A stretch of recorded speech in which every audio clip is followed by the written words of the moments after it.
Afua was clearly far, far cooler than me because she's not here. She's smashing me late. I was embarrassingly early. So I shall never ever be able to compete with Afua on being fashionable.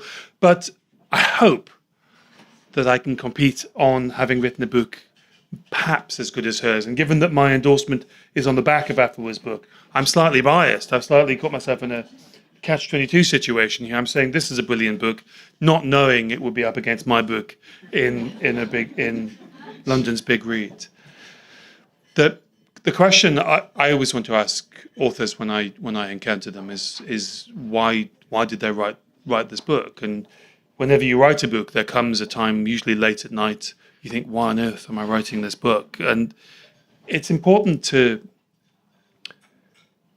when you write a book, it's important to think about where it sits within the books that have been written before and the books that you hope will be written afterwards. This book it's a reply and it's a homage to a book written by Peter Fryer in 1984, a book called Staying Power, which I read when I was a teenager, and which was the first book I ever bought with my own money from working in a sports shop on my Saturday job.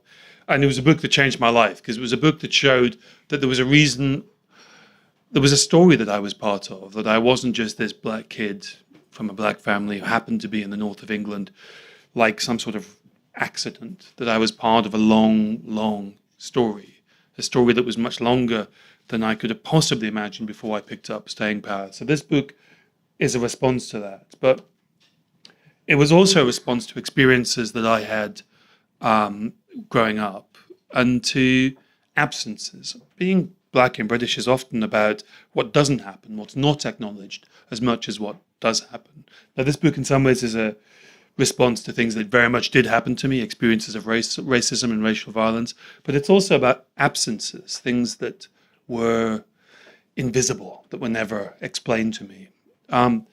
As I say in this book, I was brought up in the north of England, and if you grow up in the north, if you're lucky enough to grow up in the north of England, not only are you automatically salt of the earth, but you are taught about British history in the 19th century, the Industrial Revolution. You're told that that is the part of British history that belongs to you. That was the moment when the north of Britain, the north of England, was the most dynamic place in the world. And so I was taught about spinning jennies and water frames. And I was taken on visits to factories and mills. And I was told every minute detail about how these machines worked, how these factories transformed the world. Every tiny little detail in all of these visits to all of these heritage sites and these mills, apart from one detail, which is where the cotton in the 4,000 mills of Lancashire came from. Every tiny microscopic detail of the process of turning cotton into the cloth that was Britain's biggest export throughout the 19th century, apart from where the cotton comes from. The cotton's produced by 1.8 million African Americans who are slaves, who are part of the 4 million African Americans who were slaves in the 1850s and into the 1860s in the Civil War. Those 4 million African Americans were the most valuable commodity in the American economy. Them, their bodies, their flesh, their bones, their children, who they did not own because they were enslaved, and their children were automatically the property of the people who considered them property. They were the most valuable thing in the American economy, more than every factory in the north, every ship in every harbor.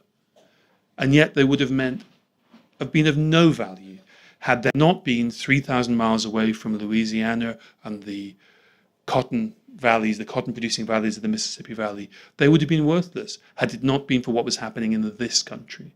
Because what was happening in the Mississippi Valley was umbilically linked to what was happening in the Lancashire Valley, where 4,000 cotton mills produced the commodities, the clothes and the yarn that were Britain's biggest export. The Industrial Revolution wasn't just about iron and steel and railways, it was about cloth, it was about cotton. The Economist reckoned, the magazine that's still running today, reckoned that about 20% of the British population were to some degree economically dependent upon cotton. There's a point when you tell children every tiny detail of the most important industry and the most dynamic and significant point in British history, when you tell people every detail apart from one detail, when an omission stops becoming an omission and it becomes a lie. And my childhood, and the reason Peter Fry's book was so important, was because it made me realize I had been lied to. These weren't omissions, they weren't mistakes, they weren't things, oversights, they were lies.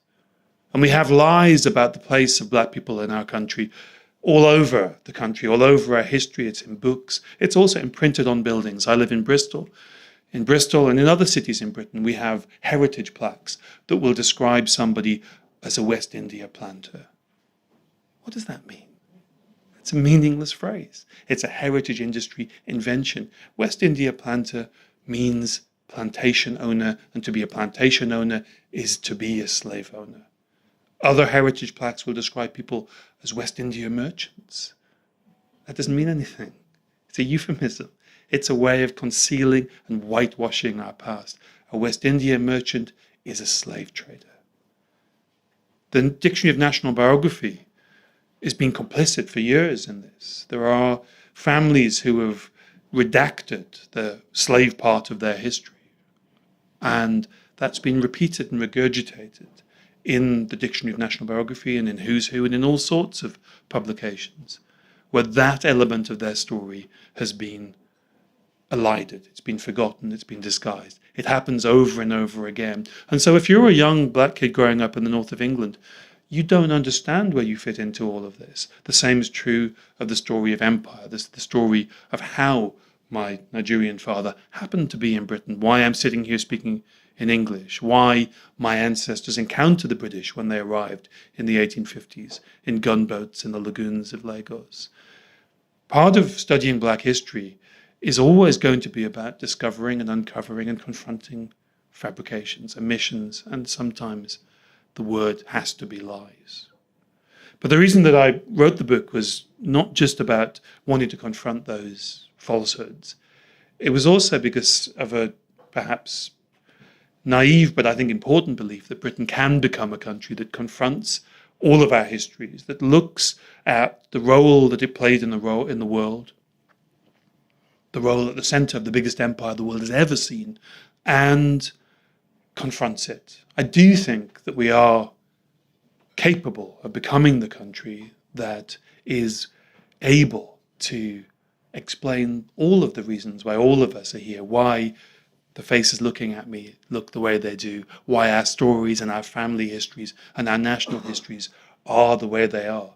I do think we're capable of becoming the country that will acknowledge those histories. It's going to take a long time. I think it's our younger people are going to be the key, not my generation. But I do think we'll get there. And I think it's important we get there, not just because I think we're capable of doing it, but because there is no country in the world less capable, less viable at having a history that doesn't acknowledge its global role than Britain. There is no country whose global thumbprint has been more indelibly marked on more continents and more people's stories than Britain. This is a country that has a strange relationship with its past. We often talk about the empire. We know that 44% of people, according to a YouGov poll, think the empire is something to be proud about. And yet, many of those same people who feel proud about the empire have a sort of insular, isolationist, little Britain view of the world. The empire is the story of Britain. It's not an external story. It's not an additional story, a nice to have extra chapter at the end of the real stuff about the Tudors and that sort of stuff. It's integral. And no country has been more global than Britain. One of the ways historians like to talk about that is you take the example of our national drink, which for the moment is still tea. It's not yet cheap supermarket lager, but give it a while. Well, as you all know, tea doesn't grow in Yorkshire or Lancashire. Tea's from China. But the British, when the British encountered the Chinese, the British weren't able to convince the Chinese to sell it to the British traders because we had nothing they wanted to buy. British ships arrived in China in the 16th century and 17th century full of our main export at the time, wool. It's really hard to sell wool to people who are wearing silk.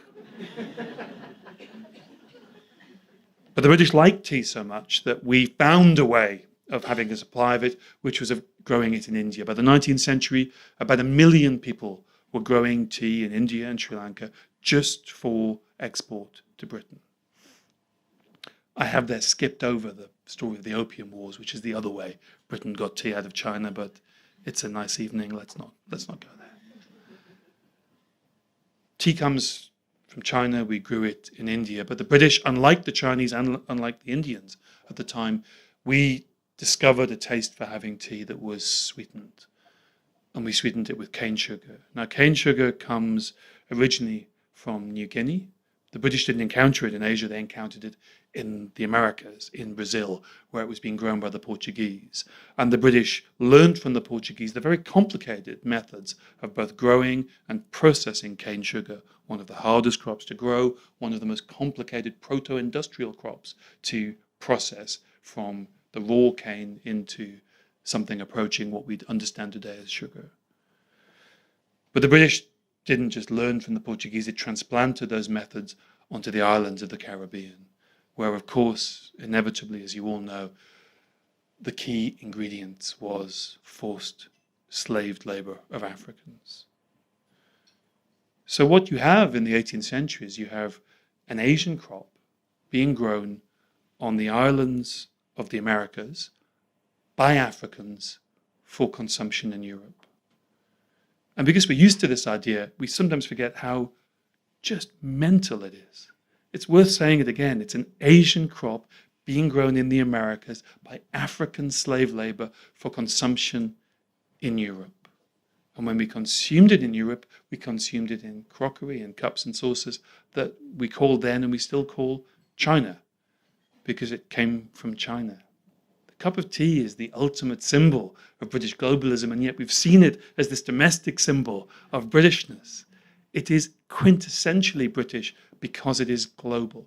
Historians used to say that the only thing British in a cup of tea was the milk. Well, the problem with that is our cows are Dutch. So even that's up for debate.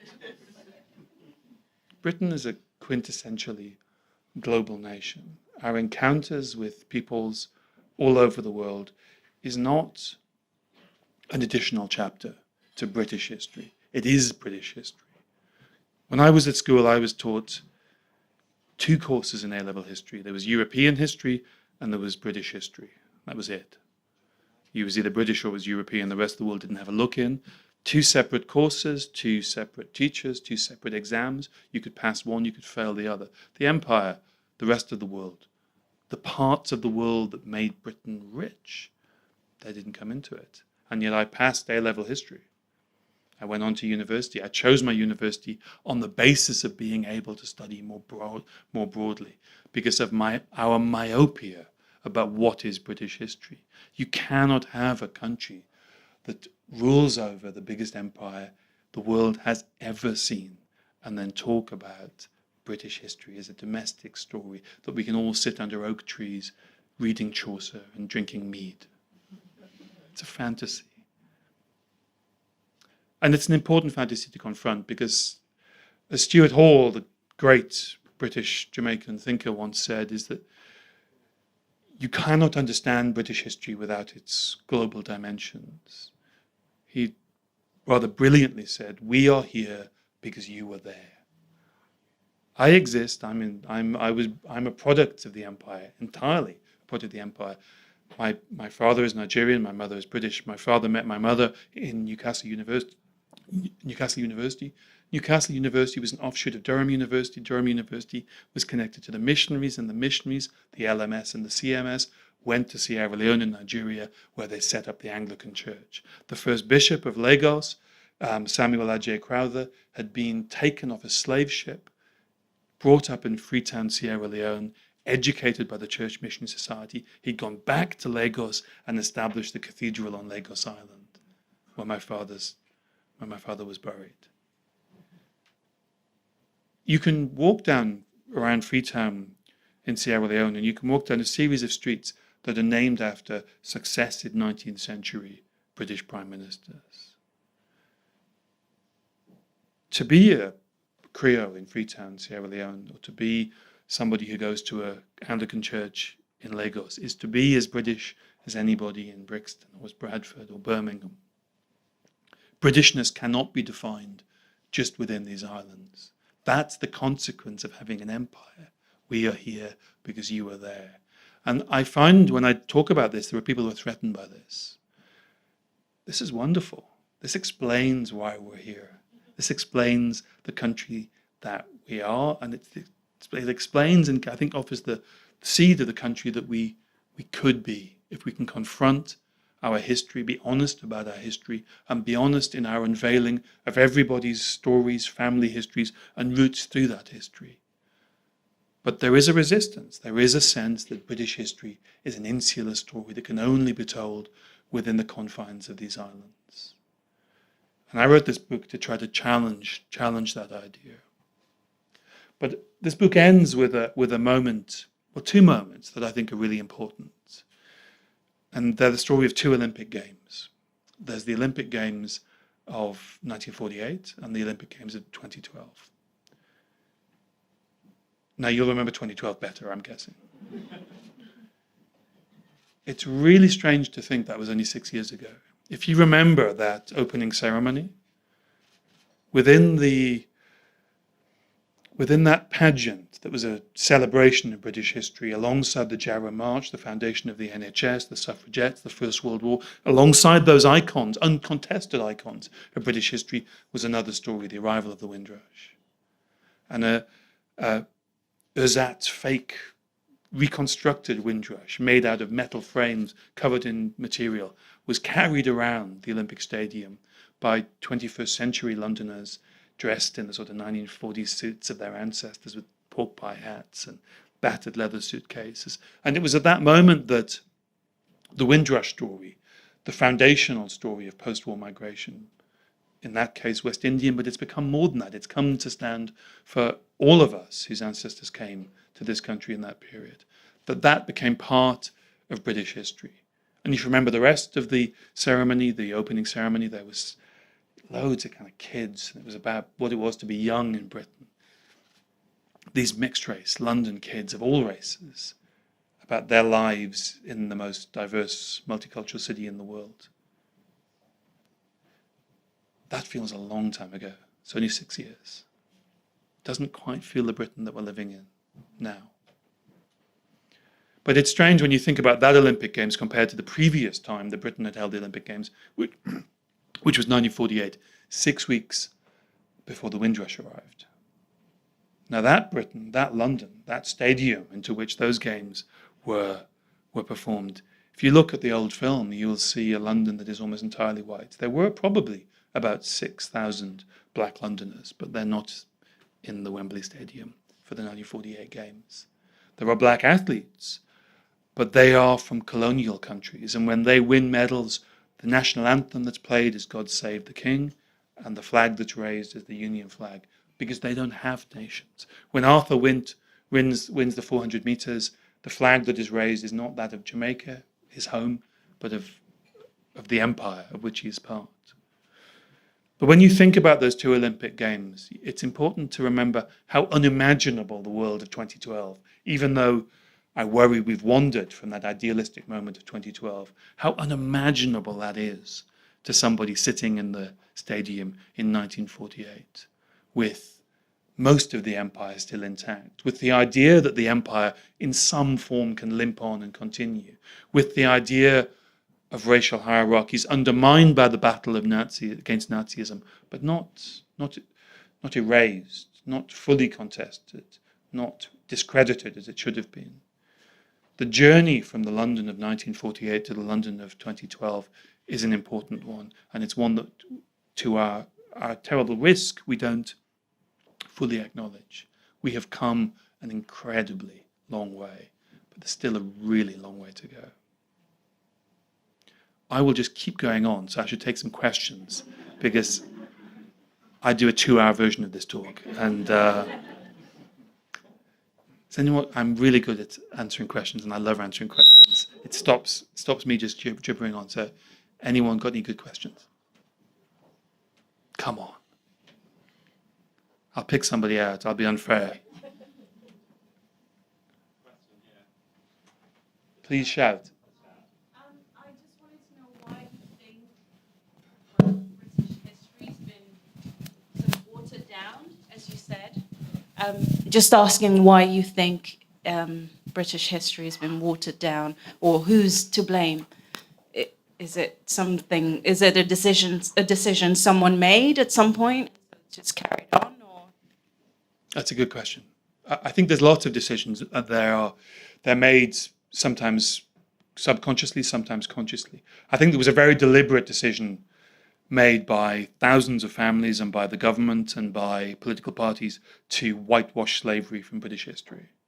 Because by the battle against slavery was so bitterly contested that the abolitionists and who were both black and white, and the people in the Caribbean who were contesting against slavery violently, because that was the only means they had, what they did was they highlighted the moral bankruptcy of the slave system. And so those people who got rich from it, they wanted to rewrite their family histories, to take those chapters out of their family histories and conceal them. And family after family did this. One of the I think most interesting families is the Blair family, and it's not the Blair you think. It's the other Blair, Eric Blair, who's George Orwell. George Orwell's great great-great-grandfather had been a slave owner and a plantation owner in the Caribbean. When money fell out of slavery, which is a little bit before abolition, it's one of the reasons abolition happened, because the economics of slavery in Jamaica, though not everywhere, was beginning to be undermined by erosion of soil, by competition. The Blair family moved to other parts of the empire. So Blair's father was a farmer in India, but he was a very specific sort of farmer. He grew opium for the British government. I said I wasn't going to get onto this, but I have. He grew opium for the British government for what was incredibly and unashamedly and openly called the Opium Department, that dumped hundreds of tons of opium on the Chinese, leading to the two opium wars, the destruction of the Summer Palace in the 1840s, some of the worst vandalistic crimes of the British Empire. Now, George Orwell, was followed in the family tradition. He became a policeman in Burma. He bought into the imperial project, but there was something kind of wrong in his family sense with George Orwell, because he rebelled brilliantly, violently, emotionally against the imperial project, and he wrote his book Burmese Days about what it was like to be a colonial policeman in Burma, and then he went on to write his great books and become the journalist that he became. One of the few people to actually understand the hypocrisy of fighting against Nazism while maintaining an empire based on racial hierarchies. The Orwell family, George Orwell once described Britain as a rich family sitting around the dinner table and no one wanted to talk about where the money came from. And he was absolutely right. And he wrote that about Britain, but he also knew it literally about his own family. So the Orwell family, like thousands of British families, wrote this chapter out of their history. So there has been a sort of deliberate effort at rewriting, but that was assisted enormously by the story of abolition. We have this wonderful story in which we look good. The story of abolition is used instead of the story of slavery. We talk about the moment of abolition instead of the moment of the formation of the slave trade. Most people can mention an abolitionist, William Wilberforce being the most famous. Very few people can mention a slave trader. When I'm criticized, as I often am, for banging on about things like slavery and colonization, the scramble for Africa, colonial genocide, when people say, stop talking about slavery, you're always talking about slavery. All we ever hear is about slavery. I always say, well, if you know so much about it, because of people like me banging on about it, name a slave trader, name a slave ship, name a plantation. Nobody can. Because we don't know very much about it. Like we don't know very much about the scramble for Africa. We don't know very much about the crimes that Britain conducted in India. We know about the reaction to the so-called Indian Mutiny, though it's not called that in India, believe me. We know a little bit about it, but we don't talk about it. One of the ways of silencing non-white people is to say, you're going on about it too much. We've heard it all before. You're saying the same stuff. It's a very powerful way of shutting people up, of saying you're enough already. So I think that the disguising, the camouflaging of parts of British history has been achieved by accentuating other. We tell the story of abolition and not the story of slavery. And that's like trying to say that you understand War and Peace because you read the last chapter. And that's why we have this knowledge deficit about the empire. And as much as, I disagree with the 44% of people who think the empire is something we should feel active pride in, I don't think we're in a position, or most people are in a position, to say whether they feel pride or shame or whether they should feel those extreme emotions about the empire, because I don't think we talk about it enough in any way. I don't think we have enough information taught in schools, in the public conversation, for us to make rational decisions about whether the empire was a good thing or a bad thing. I've made up my mind, but I think we need more conversation before we have decision-making and the apportioning of blame or praise. That was a good question. Any others? There's another one there. Testing. You said that you thought since 2012, it's deteriorated a lot, our position. And I wondered, to your mind, what the kind of imperative for that decline has been. Well, I think part of what we've declined from since 2012 is a lot of people, we really wanted to believe what we saw at the 2012 Olympics. So in some way, we've declined from a moment of optimism rather than a moment of realism. I sat down to watch that opening ceremony in a very, very British way, presuming it was going to be crap. Which is a sensible position to normally take. But I presumed we were going to make an absolute dick of ourselves in front of the entire world, and it was going to be embarrassing. Now, if you remember the closing ceremony of the Beijing Olympics, in which Britain announced itself as the place that was going to carry the Olympic flame, that did involve Boris Johnson. So I was already worried that we had form here in making embarrassing public statements about the Olympics. So I watched it expecting it to be rubbish. And like a lot of people, I found myself instead in tears and very moved. Now, unfairly, they played Jerusalem, which is an easy way to get people to blub. So it wasn't entirely, it was slightly underhand. But it portrayed a Britain that I wanted to believe we'd become. And a lot of people wanted to believe that this pageant of inclusivity and involvement was really where we were. Somebody pointed out to me at the time that it was the London Olympics, not the British Olympics. But if you want to know why things have changed, I think the answer has got to be Brexit. You look so lonely up there, David. No longer. Afua Hirsch, everybody. Well, I've been hogging the time after this. So that's why you should buy Afua's book. I have a really good excuse for being late. I had a chance to meet Oprah and give her a copy of British, which I did. And she gave me some amazing advice, which if anyone is interested, ask and I'll share it. But I'm so sorry I'm late. And under any other circumstances, I would not have been. But I hope you understand. That's a pretty good It was really excuse. tough. It was like David Oprah. David Oprah. I would have gone Oprah. It was quite a dilemma. So, I've had the floor to myself. So Have you over been to taking questions? I have, yeah. Okay, so can I take a question? Isn't anyone going to ask me what Oprah's advice was? Oh, okay. Okay. My book, British, is about Britishness and identity. And it is, thank you so much. It's really the product of my life's work and curiosity, really, first of all, trying to understand my own life and my own reluctance to own my Britishness, because I'm a British person. I've never been anything other than a British person. But I always felt like my Britishness was qualified and questioned, and that I had to explain it, and that my ability to have it was conditional on good behavior, gratitude, downplaying my otherness. And I think, like so many people who experienced that, I didn't have the tools to understand it. I didn't look for it. It found me.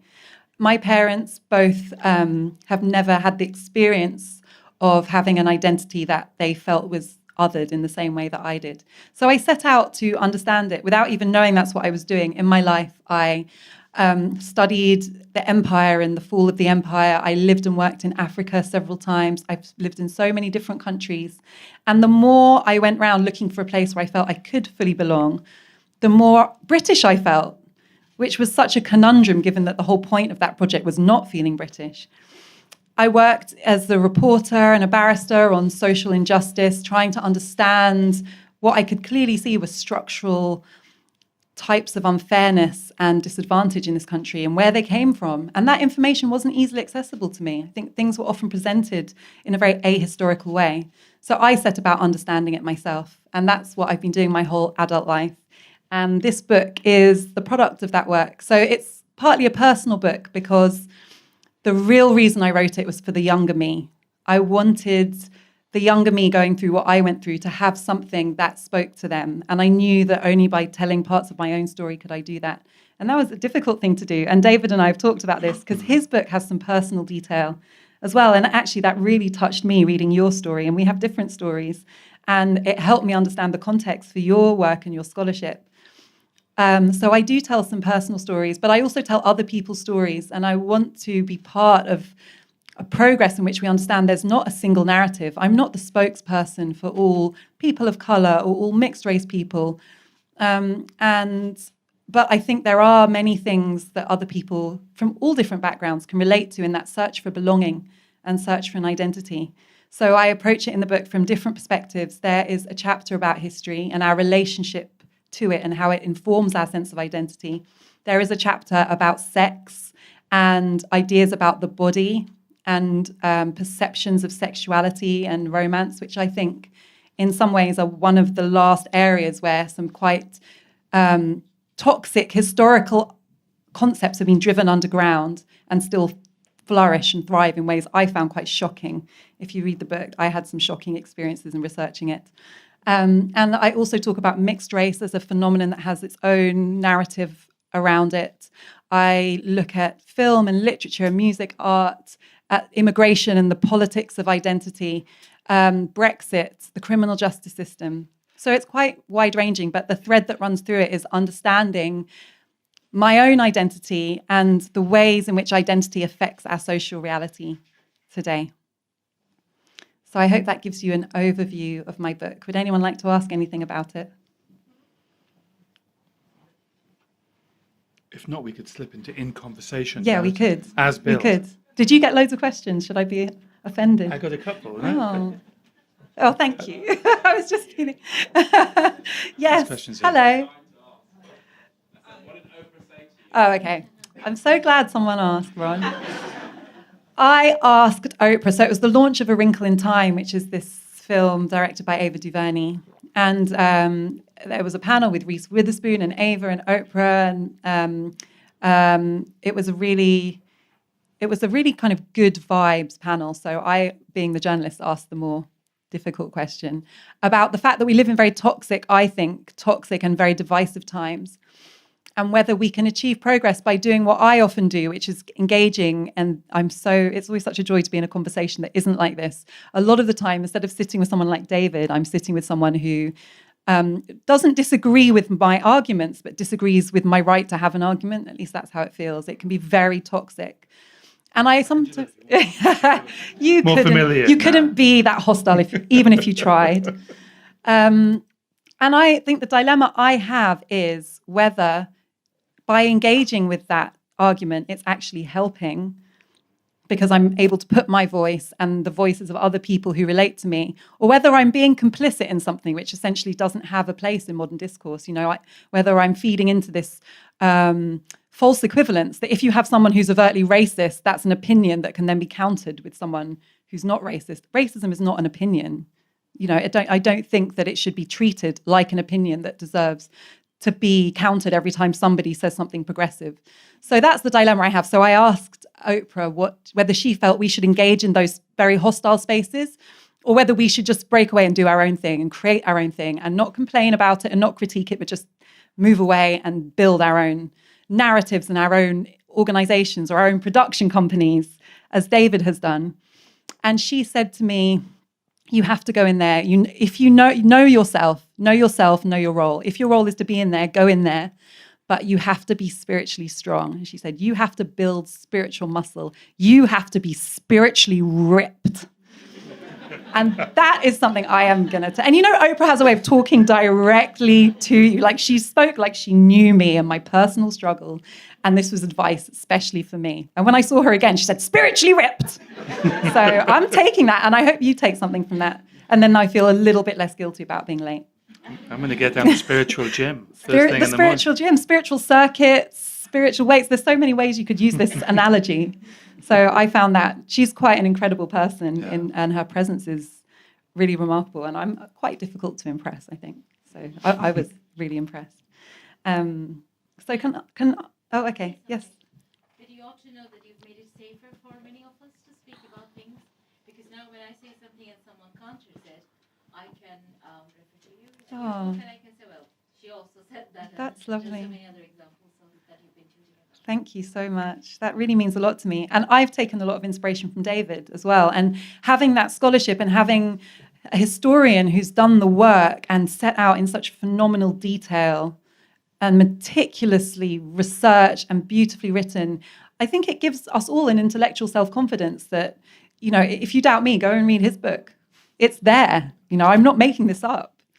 And I think that, we build on each other. And that's what feels different now. I think we're starting to get a critical mass where there are books and there are scholars and there are TV presenters and there are academics and social historians. And where it's not just one lone person being so vulnerable to that attack. Although I would like greater numbers. So keep rising up, everyone. Yes. I'd just like to ask, what are the sacrifices both of you had to make to write those histories? Because for me, it's always been, well, white people write the history, that's why I'm not in it.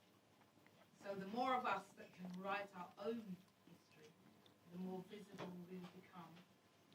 And also, how much longer do you think that will take to get into our schools? Because unless it's taught in schools, I'm a teacher and I try to do bits and pieces, but as long as it's officially taught in schools, properly, rightly, and honestly, I don't think there will be any change.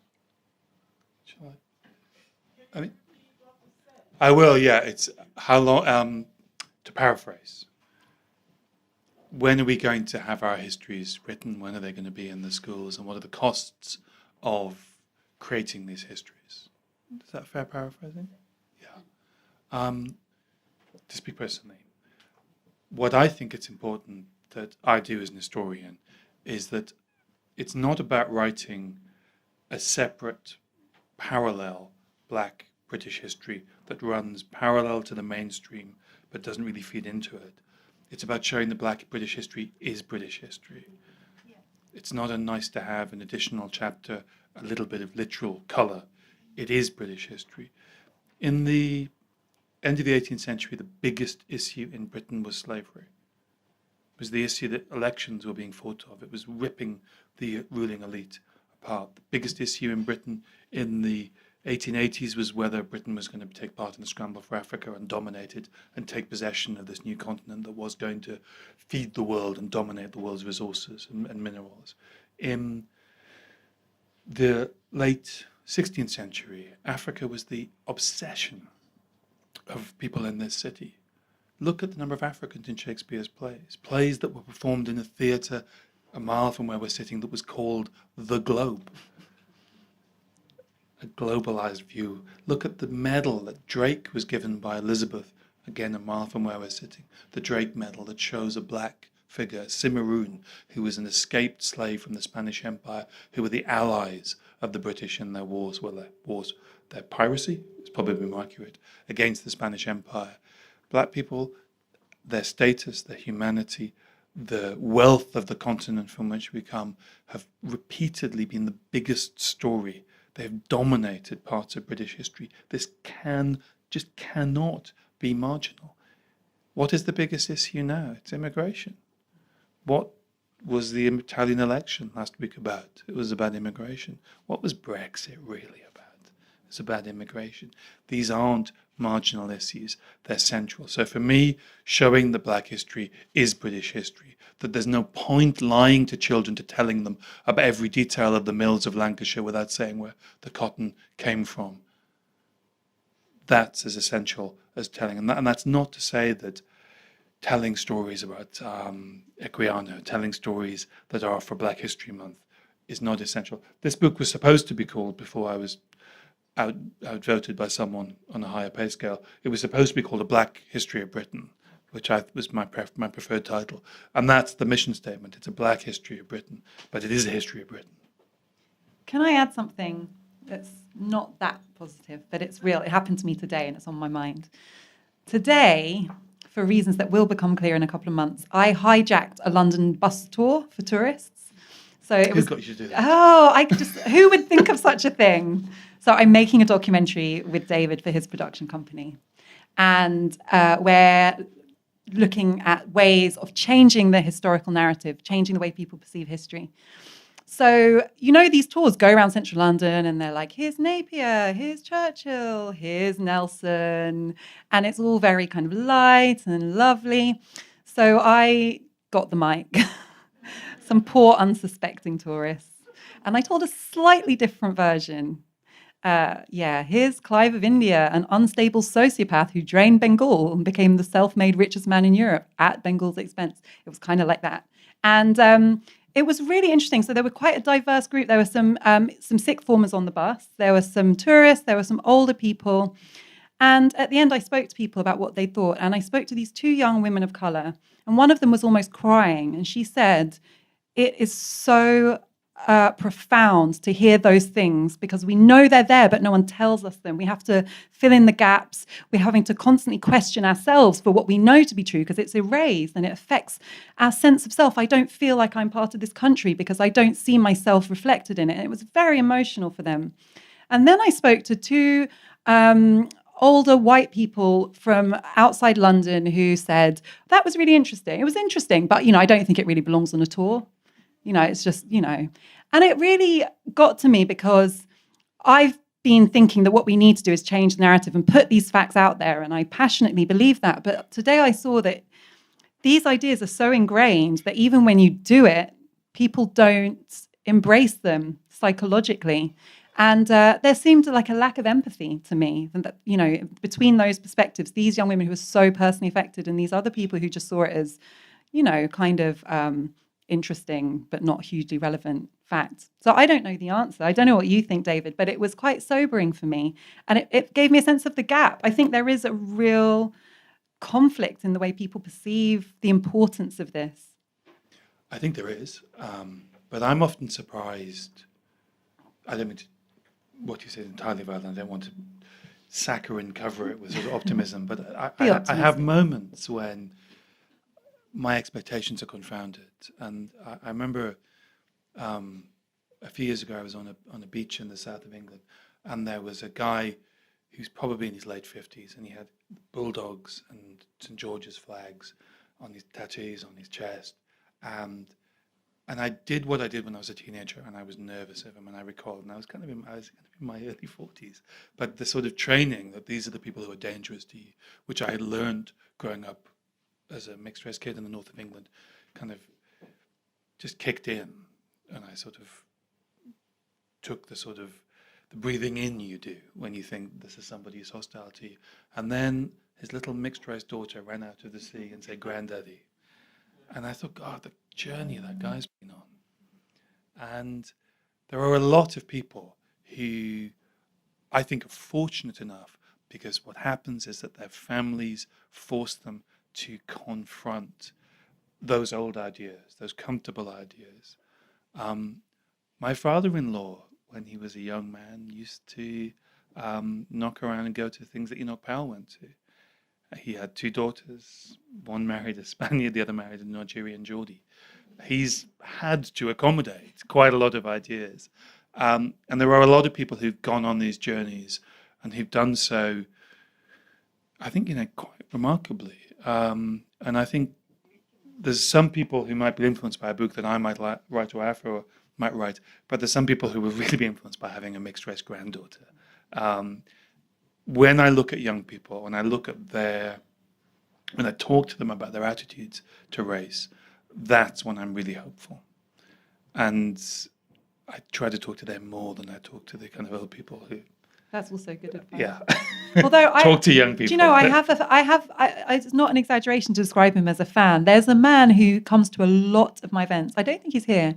I haven't seen him, but he comes to a lot of my events. He is in his 70s. He's a former senior military leader, very posh, from aristocratic descent.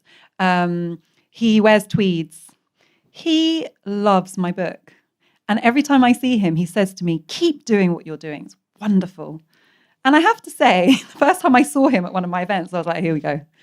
I wasn't expecting him to be an ally. He is a serious ally.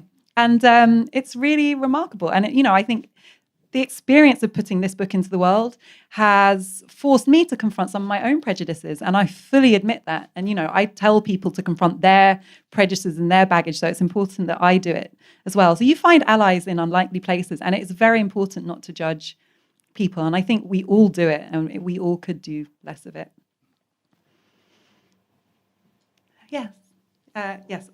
This lady. Yes. Yeah. Hello. Okay, first of all, I just want to say I haven't read both of your books yet, but excellent concept and context, etc. What I really wanted to ask about was the concept of the term British. For me, as a Trinidadian who arrived here in the 70s, I mean, I'm not British, I'm a Trinidadian and a migrant, but I've always found the word to have a very subtle context of otherness. I'll say this because when my mother arrived here in the 70s, she was at some sort of tea party or something, and she was with a friend who's dual heritage.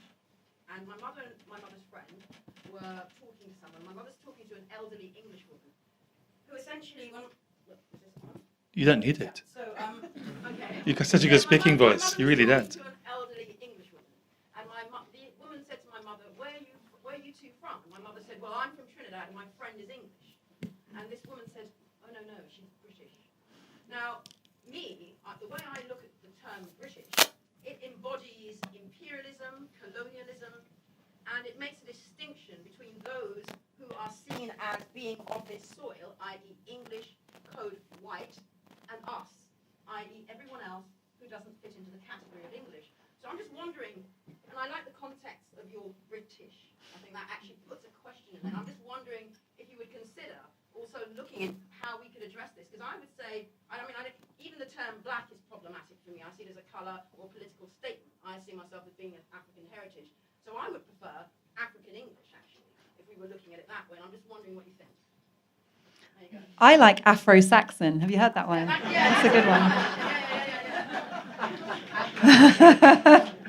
I think this is a genuinely fascinating question. And like you, I've heard that. And during the Brexit debate, I noticed a kind of commentary where they were speaking to people in Brexit heartlands of England, and people were saying, anyone can be British. We're not British. British is anyone can be British. We're the English, and we are a people, and we are indigenous, and this is our country.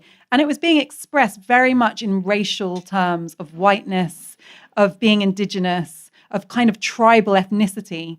And I hadn't articulated that about Englishness. I knew Englishness was more excluding than Britishness to me personally, but I hadn't really understood the ethnic connotations so clearly until the Brexit vote. And I think if you ask those people why they reject Britishness, they feel it's a political invention to accommodate the empire and the Commonwealth.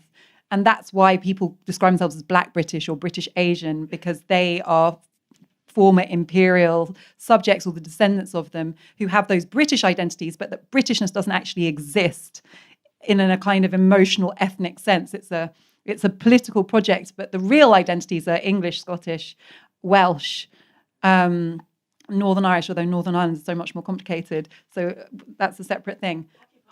Yeah, well, separate thing. But I'm not going there. But it is interesting of all the parts of the UK that I've spoken about identity, Northern Ireland is the one place I've never had to justify being interested in identity. People know how important identity is as part of your visceral, daily, emotional, lived experience. But I think that's true. And I think I've never lived in any part of the UK other than England, but I have never described myself as English. And I don't feel bad saying this because I've confronted him about it in person, but Ben Fogle put out a book last year called The English. And he basically defined Englishness as somebody who likes walking in wellies, owns a Labrador, drives a Range Rover and eats cream tea, which I was wondering if he's ever met a working class English person, let alone person of colour. There's not one person of colour in his book. He went to Harrogate, he went to Morecambe, he went to Henley, and he, without having thought about it, described a white identity. And when I asked him about it, he was like, that never occurred to me. Yeah, I guess I didn't speak to any people of colour. And it didn't give him any kind of, there was nothing to trigger that sense that was problematic. So I do think, and somebody published that book and put it out there, and it's selling very well. So I think that's true. And probably not in London either, to be fair. But I think that is real, that sense of Englishness still as an exclusive tribal identity. And that's actually one reason that I think Cheddar Man was so interesting, because that kind of stakes a nail into the heart of that narrow version of Englishness, which I personally really enjoyed. I don't know if it showed, but I did enjoy I think one it. of the useful things to do when people talk about an Anglo-Saxon identity, which is ethnically British, is to ask them to show you where on the map of England Saxony is and how they're indigenous people and yet from Germany. Bit of a problem with that approach.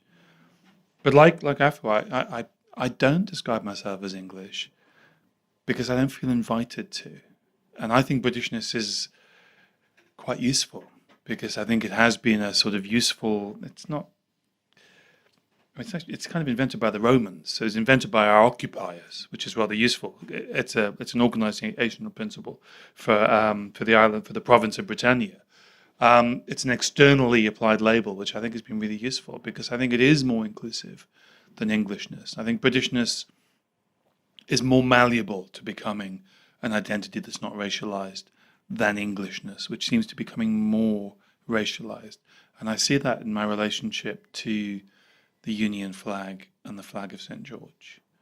And I'm much, much more comfortable than I used to be with the Union flag. And when Linford Christie, it's a long time ago now, wrapped himself in the Union flag, and that felt great. It felt an act of detoxification. I find the St. George's flag, in a way I really wish I didn't, much more problematic. And I really want to embrace the idea of Englishness and those symbols of Englishness. The comforting thing is, of course, thinking about who St. George was, and that really helps, given that he was Turkish, Palestinian, Syrian. So obviously a great symbol of people in Essex who hate black people. He's your perfect. When you're thinking about your ancestors from Saxony and your saint who's from Syria, it's really helpful. I know Lola's got a question there, but can I just ask David something first quickly? I just want to ask you something, two kind of related things. One, this whole project of talking about identity has made me question the whole concept of patriotism, because I've always approached it as I should feel British and I don't, so there's something that's gone wrong, that's a disconnect, that's made me feel excluded. But a lot of people have responded by saying that they don't think nationalism is healthy anyway, that they don't think it's good to have a sense of national identity and that it's an advantage not to have one. So I'm curious what you think about that. And the second related question is, you talked about Linford Christie and the Union Jack. When Colin Kaepernick was taking a knee in the US in protest of Black Lives Matter and Trump's discourse around race, I thought about our national treasures, especially our athletes, because the athletics and sport is one of the few places where we really celebrate people of colour, right? And we don't question their Britishness. Mo Farah was Somali until he started winning medals, and then he was British all the way. But it's inconceivable to me that he would feel able to mount the same kind of protest. It feels to me like in this country, if you're accepted as a national treasure, as a symbol of patriotism, you do not challenge it.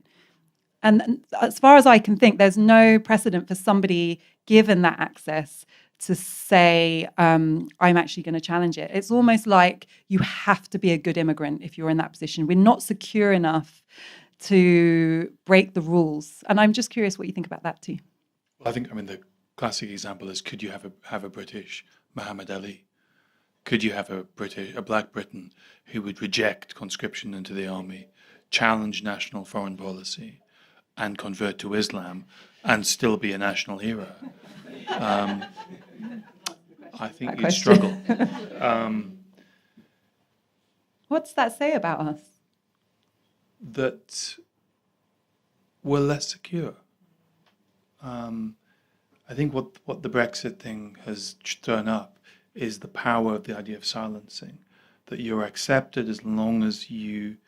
A lot of societies and there's a lot of political systems have talked about this, about active citizens and passive citizens, and that to be an immigrant is to be tolerated. It's not to be an active citizen who can participate. It's to be someone who's tolerated. One of the difficult conversations to have is that I'm not a Gastarbeiter. I haven't come here to be tolerated.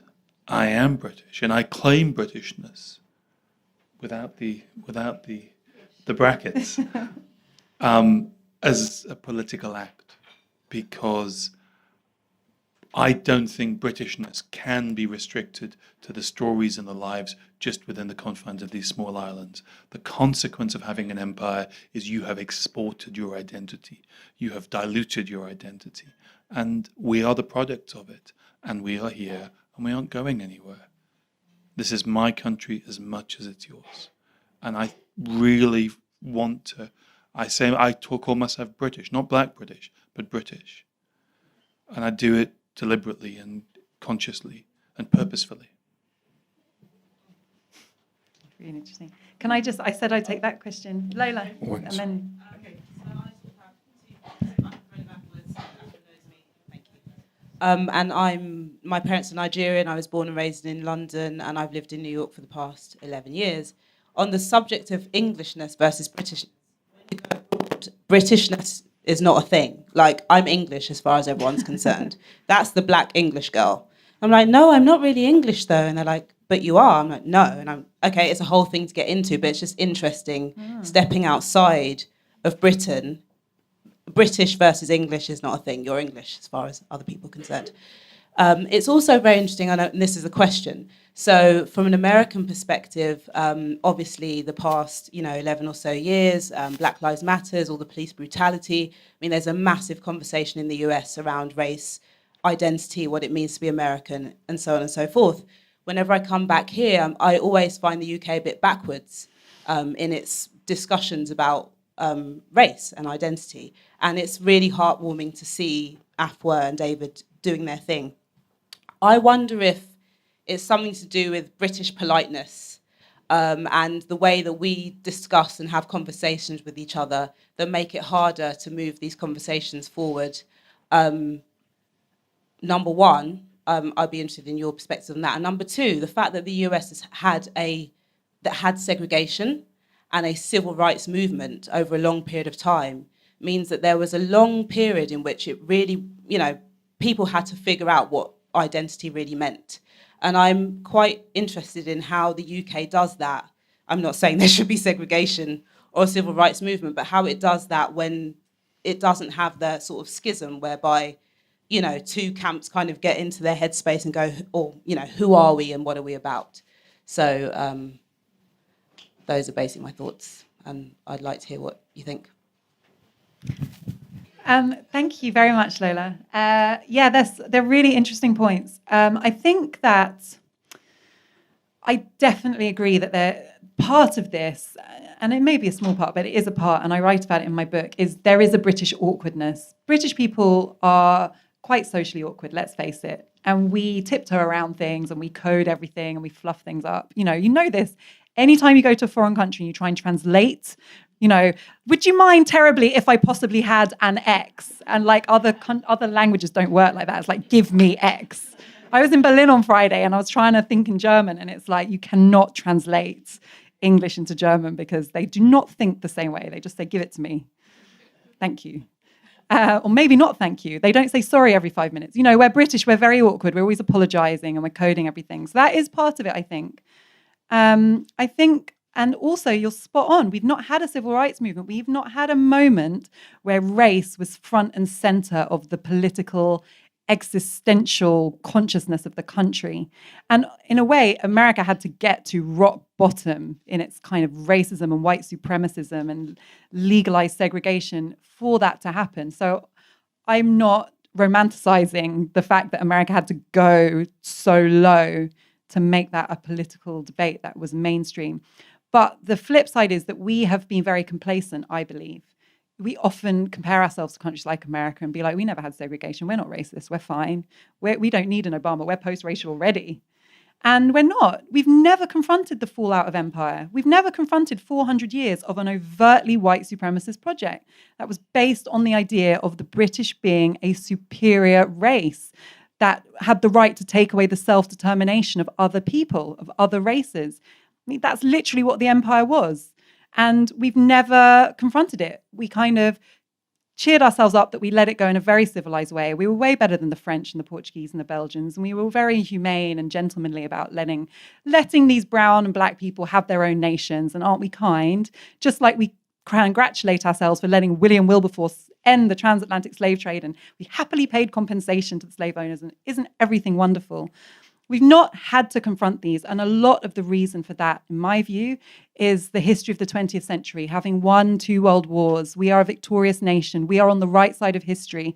Nothing has made us confront the times in which we were deeply on the wrong side of history. And I think if you look at a comparative perspective, that kind of makes sense. You know, Germans will tell you they would not have confronted the shame that they have if they hadn't lost the war.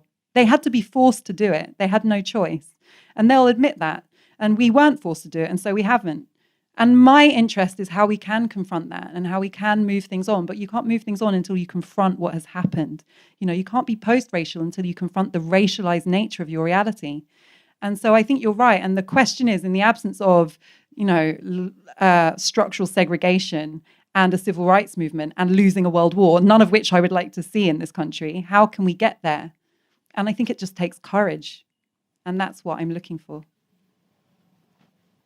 Nothing to add. Oh, okay. My life, David Afua. So I want to ask one question before we kind of round this up. So Afua, I don't think Oprah answered your question to start off. I think your question was, you know, should you get involved? Should you not get involved? And she told you something different. But, oh, sorry. Lola did was you only there. give half the answer? Well, what's the other half then? Oh, yeah. She said change the narrative.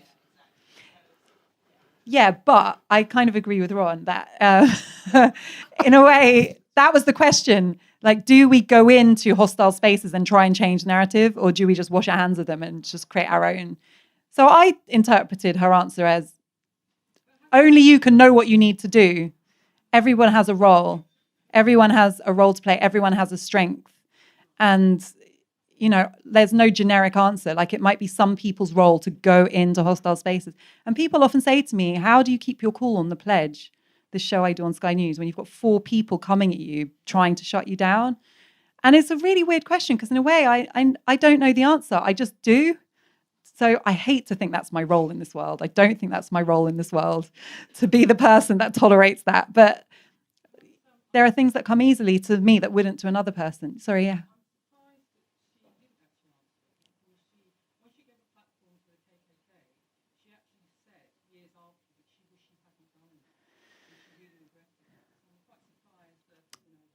But I think that she's saying that you've got your own personal boundaries and you need to have your...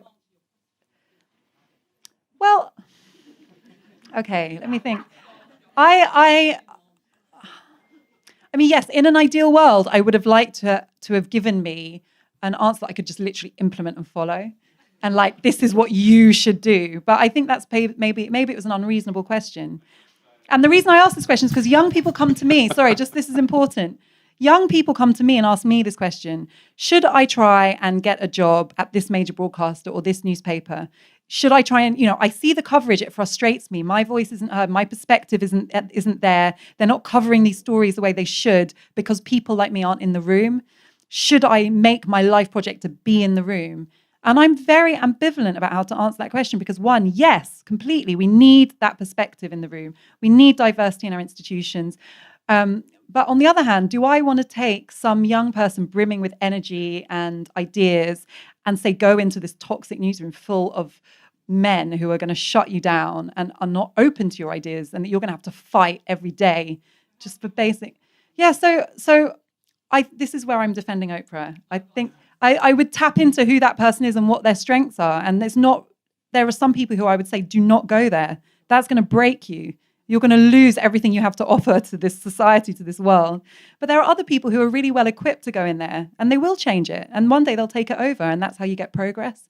So there isn't a blanket answer. That is my genuine opinion. That's why what she said did resonate with me because it made me think that answer isn't outside of myself. And I don't want to sound really corny and American because we're British, we're British.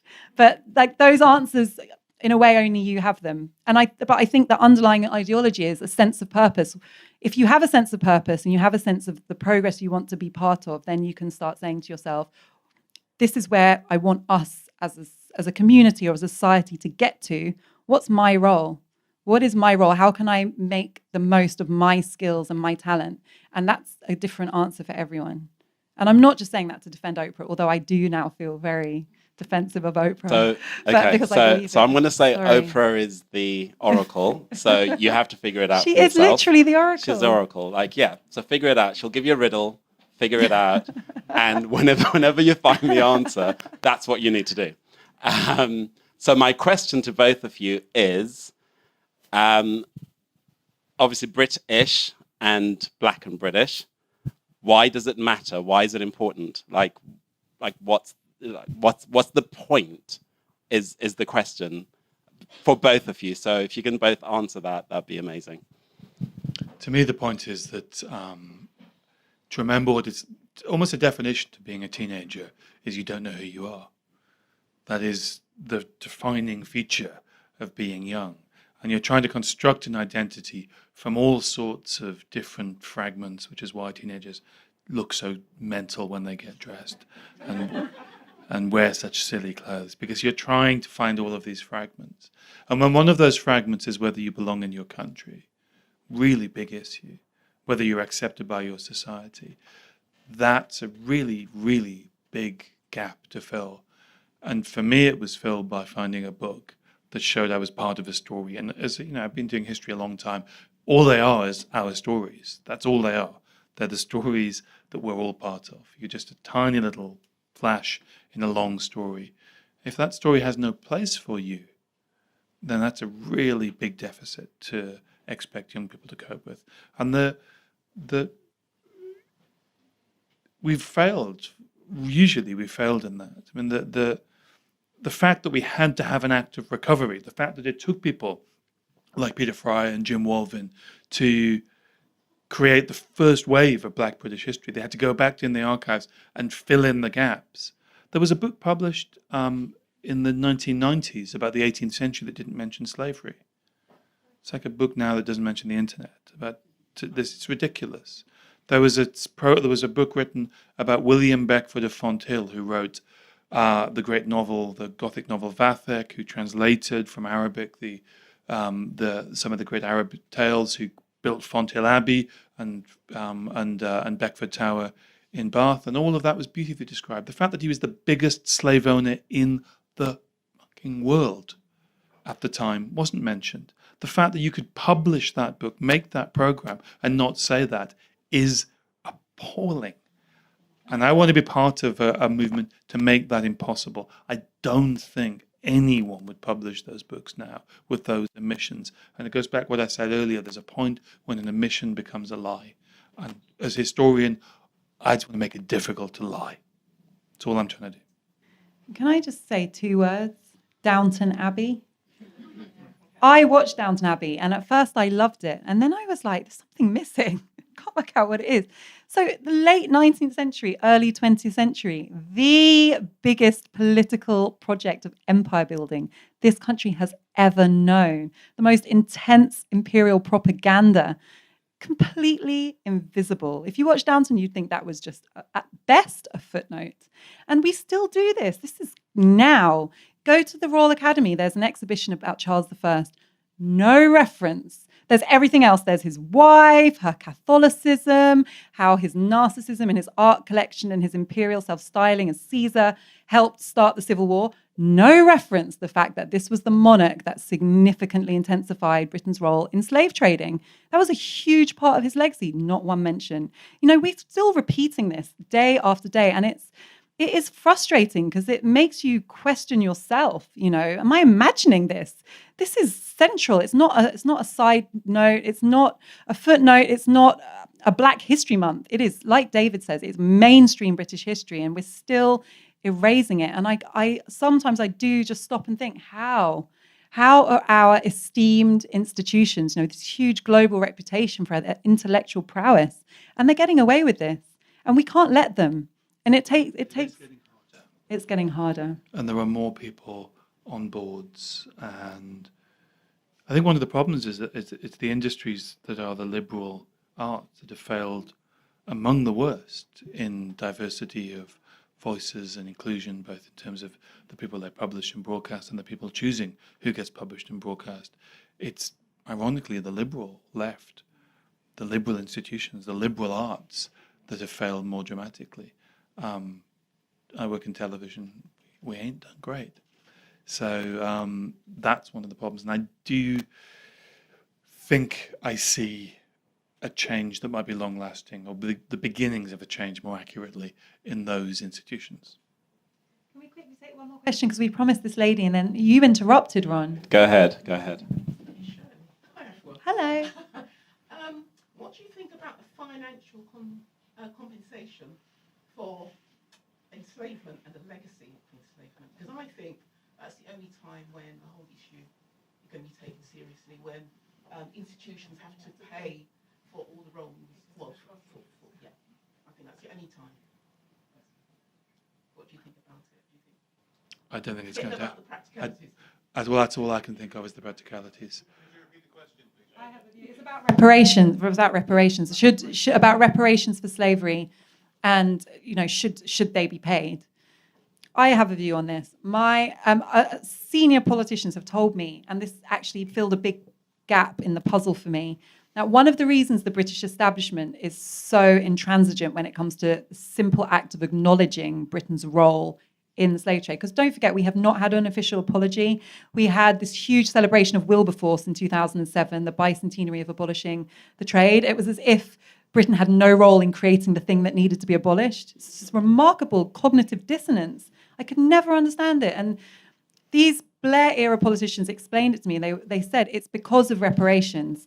The fear of opening the door to a reparations movement that could have serious financial implications that no senior politician will acknowledge. They know, obviously, it's historical fact, but they can't admit it.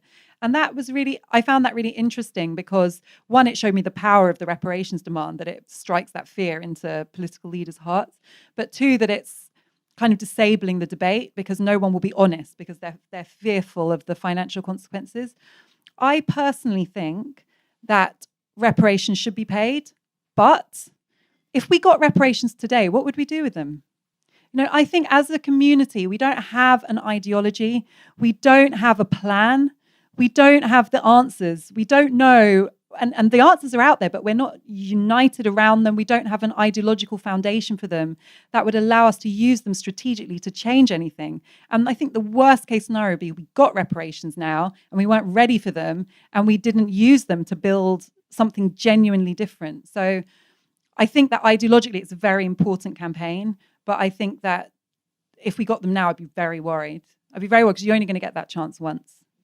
It's more for a matter of acknowledgement, as far as I'm concerned. I think that it will force an acknowledgement, which will resonate in many, certainly through the education system and many others. Yes, but the problem with reparations, the whole point is that it's painful, financially painful enough to change behaviour. And that's why it won't happen. And also that's why it creates fear. And yeah, till 2015.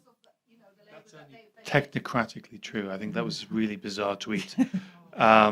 It's the complexities of long-term national debt are so boring and intricate that it's technocratically true, but it's, I think, more pertinently is, you know, I mean, Haiti is so poor because Haiti was paying back reparations to China until to France until the 1980s, because when the monarchs came back after the revolution, they sent gunboats to Haiti and demand that the Haitians pay reparations for themselves, for their act of stealing themselves from slavery.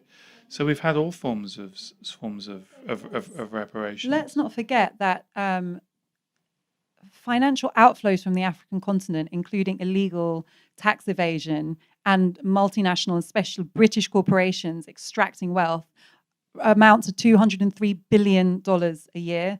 And that exceeds aid into Africa by $40 billion a year. So the colonial pattern of exploitation is still completely alive and well. And I would like to see that linked with the reparations debate, because reparations wouldn't solve any of those structural problems. And I think Britain has a huge role to play. And it's very rarely talked about. You know, Trump's launched a trade war. We're all talking about trade wars. In trade, we continue to screw African countries every single day. The EU has been screwing African countries from its inception. I've never heard a Brexiteer complain about the EU on the grounds of its injustice towards Africa, interestingly, even though they use every other argument at their disposal. They're not interested in that one. So I think that it's all a connected history. And I would never stand against reparations. I would never be against it in an argument. So I'll stand with marches for reparations. But being honest, I worry. I think we have some ideological work to do to be able to use them. I would like to see, if there were reparations, them really being transformative. And I don't think that could happen today. I'm Luke? just looking at Ron. Okay, look, I think we could go on all night, but I think we kind of need to end at some point. We need to get into the business of signing books, having conversations, because that's going to take another hour or so. So let's kind of get into that. So can I just kind of give a heartfelt thanks to Afua and David? Can we get a round of applause, please, guys?